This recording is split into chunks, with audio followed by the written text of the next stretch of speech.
সস্তায় পেঁয়াজ পেয়ে পুরা রমজান মাসের জন্য একদিনেই কাজ শেষ করে নিলাম। কোনো রকম ঝামেলা করা লাগবে না আর রমজান মাসে।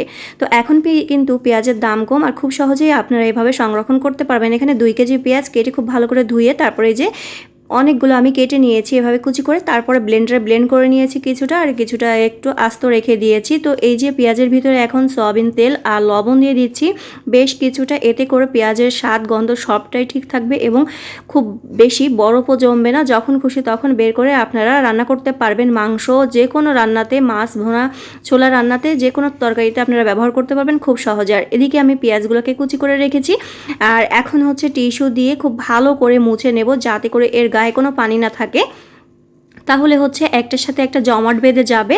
তো রমজান মাসে দেখা যাচ্ছে অনেক পেঁয়াজের প্রয়োজন পড়ে, আর কোনো রকম ঝামেলা ছাড়াই আপনারা আগে যদি এভাবে সংরক্ষণ করে রাখেন তাহলে কিন্তু রমজান মাসে রোজা থেকে এত কষ্ট করতে হবে না।